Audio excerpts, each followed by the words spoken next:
बिहार में आप जानते हैं एसआईआर सफलतापूर्ण हुआ। 12 राज्यों में वोटर लिस्ट सुधार को लेकर अब एसआईआर का जो अभियान है वो जारी है।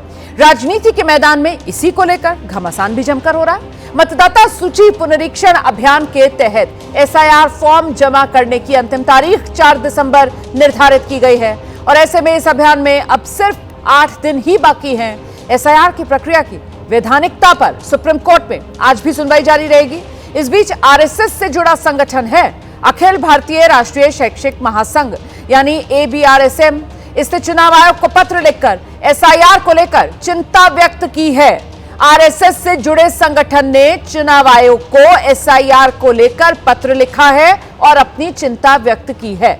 संगठन ने न सिर्फ एसआईआर समय सीमा बढ़ाने की मांग की है, साथ ही इस प्रक्रिया में जिन बीएलओ की मौत हुई है उनके परिवारों के लिए 1 करोड़ रुपए के मुआवजे की मांग भी चुनाव आयोग से की गई है। तो राहुल गांधी ने बीजेपी पर गंभीर आरोप लगाया है। बीजेपी अपनी मनमाफिक वोटर लिस्ट तैयार करवा रही है। इसके अलावा बीएलओस की मौत के बाद अखिलेश यादव भी चुनाव आयोग और बीजेपी पर हमलावर हैं। देखिए, बहुत से राजनीतिक दल भी इसी बात को लेकर चुनाव आयोग से गुजारिश कर रहे थे कि इतनी जल्दबाजी क्यों की जा रही है, समय सीमा क्यों नहीं बढ़ा दी जाती है, इतना प्रेशर बीएलओ पर क्यों डाला जा रहा है। और अब बड़ी खबर यह कि संघ से जुड़ा संगठन है, उसने भी एसआईआर को लेकर कमोबेश वैसा ही सवाल उठा दिया है जैसा कुछ राजनीतिक दलों की तरफ से उठाया जा रहा था। ये संघ से जुड़ा संगठन जिसकी तरफ से चुनाव आयोग को चिट्ठी लिखी गई है, अखिल भारतीय राष्ट्रीय शैक्षिक महासंघ, इसने एसआईआर पर चिंता जताई है। बीएलओस की आत्महत्याओं की घटनाएं बढ़ रही हैं। एसआईआर की समय सीमा को बढ़ाया जाए, ये वो मांग है जो राजनीतिक दल भी कुछ चुनाव आयोग से कर रहे हैं कि एसआईआर की समय सीमा बढ़ा दी जाए। और वही मांग संघ से जुड़े संगठन की तरफ से भी चिट्ठी लिखकर चुनाव आयोग से की गई है।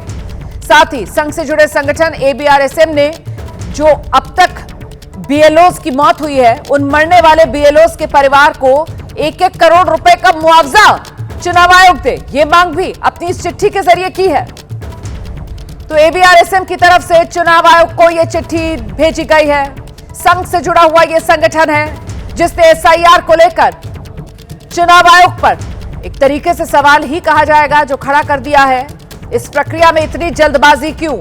और ये वो सवाल है जो कुछ राजनीतिक दलों की तरफ से भी तो पूछा जा रहा था ना कि आखिरकार इतनी जल्दबाजी क्यों है, समय सीमा जो है वो क्यों नहीं बढ़ा दी जाती है चुनाव आयोग की तरफ से।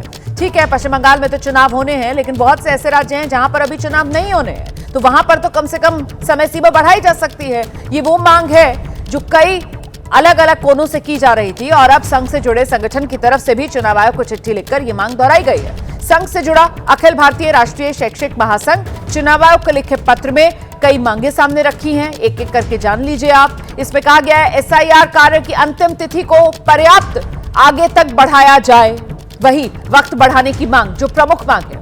मरने वाले बीएलओस के परिवार को 1-1 करोड़ रुपए मुआवजा दिया जाए। बीएलओस की मौत के मामले की उच्च स्तरीय जांच कर दोषियों पर कार्रवाई हो। तकनीकी त्रुटियों और संसाधनों की कमी को दूर किया जाए, ये मांग भी की गई है। अधिकारियों को बीएलओस को धमकी और प्रताड़ित न करने के स्पष्ट निर्देश दिए जाएं। ये कहा जा रहा है कि बीएलओस बहुत ज्यादा दबाव में काम कर रहे हैं। जो स्थानीय प्रशासन है वो बीएलओस जो टारगेट मीट नहीं कर पा रहे उन पर दबाव बनाता है और इसी वजह से, इसी दबाव के चलते कई बीएलओस खुद या तो अपनी जान ले रहे हैं या फिर ये दबाव उनके लिए जानलेवा साबित हो रहा है। ऐसे में जो चिट्ठी संघ से जुड़े संगठन की तरफ से लिखी गई है, इसमें साफ तौर पर बीएलओ शिक्षकों को चुनौतियों के हिसाब से अतिरिक्त मानदेय दिया जाए, ये मांग भी रखी गई है। दुर्गम और दूरस्थ इलाकों में अतिरिक्त बीएलओस की तैनाती की जाए, ये मांग भी रखी गई है।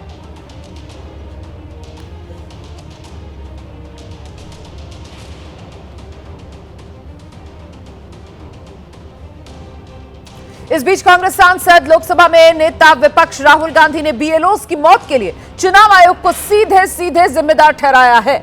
राहुल गांधी ने सोशल मीडिया पर पोस्ट किया। राहुल गांधी ने अपनी पोस्ट में लिखा, ओबीसी वोटरों के नाम काटो वरना नौकरी चली जाएगी। दबाव, धमकी और नतीजा आखिर में आत्महत्या। एसआईआर के नाम पर पिछड़े, दलित, वंचित, गरीब वोटरों को लिस्ट से हटाकर बीजेपी अपनी मनमाफिक वोटर लिस्ट तैयार कर रही है। ये राहुल गांधी की तरफ से आरोप लगाए गए हैं। एसआईआर को लेकर अखिलेश यादव ने भी चुनाव आयोग और बीजेपी को घेरा है।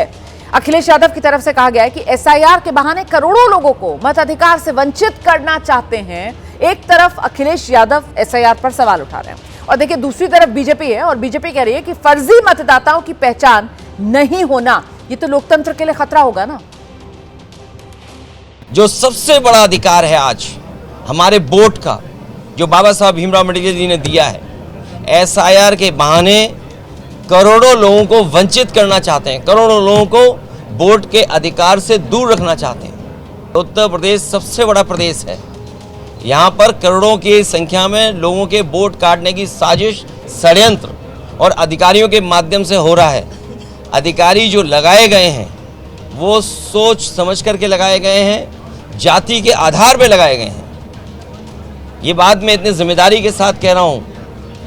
स्वतंत्र, निष्पक्ष और पारदर्शी चुनावों को कराने के लिए ये मतदाता सूची का संशोधन एक सामान्य और स्वाभाविक प्रक्रिया है। इस विषय के ऊपर सुप्रीम कोर्ट भी गए तमाम लोग और उसके बाद भी सर्वोच्च न्यायालय ने भी इस प्रक्रिया को करने की आवश्यकता महसूस की और बहुत स्पष्ट बात है, मतदाता सूची में यह स्पष्ट होना चाहिए कि जो वास्तविक मतदाता है वो वोट दे सके और कोई भी व्यक्ति किसी छलावरण में यानी in the disguise of anything other vote न दे सके। अगर कोई ये कह रहा है कि फर्जी वोटरों की पहचान नहीं होनी चाहिए तो वो लोकतंत्र के लिए खतरा है।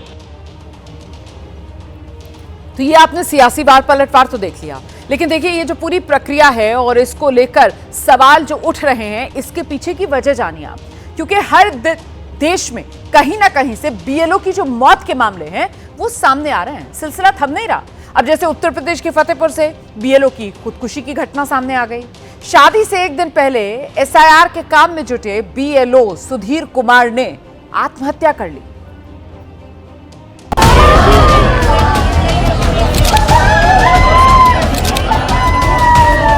इतना सामान हमको देना था, ये सब पैक रखा हुआ। ये नया ब्यूटी पार्लर के देखो केवल रिपीट है 21 तारीख फांसी लगा लिया अचानक सुबह। अब इनके ऊपर कोई दबाव रहा होगा, ऐसे कैसे लगा लेते, नहीं हमसे बातचीत न होती। उनको हमें बहुत दबाव डाले, काम और घर में शादी है, हम बोले कि उनसे छुट्टी ले लो लेकिन छुट्टी नहीं मिली।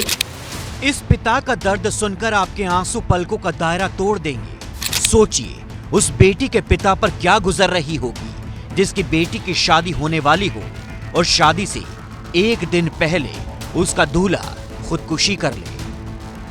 ऊपर से पीड़ा ये कि खुदकुशी की वजह भी पता ना चले। यूपी के फतेहपुर में रहने वाले बीएलओ सुधीर कुमार ने फांसी लगा ली। 26 नवंबर को सुधीर कुमार की शादी थी। 25 नवंबर को उन्होंने मौत को गले लगा लिया।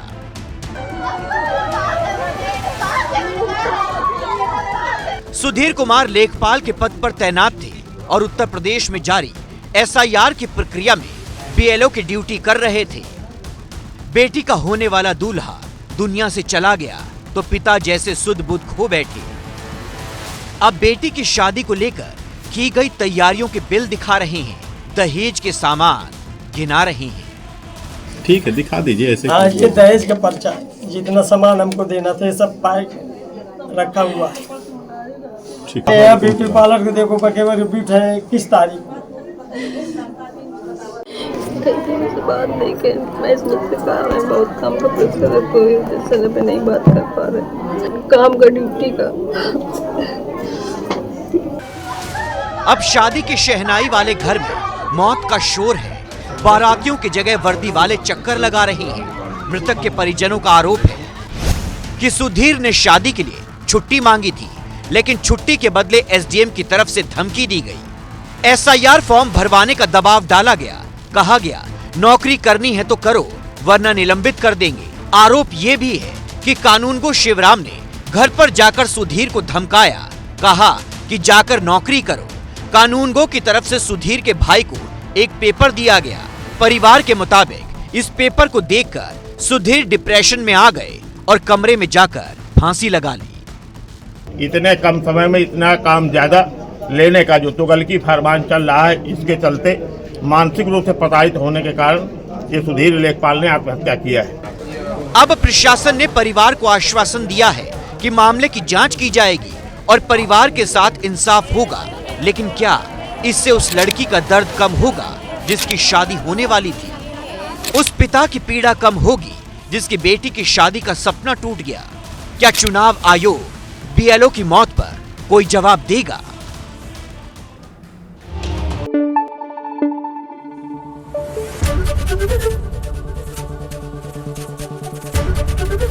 एबीपी न्यूज आपको रखे आगे।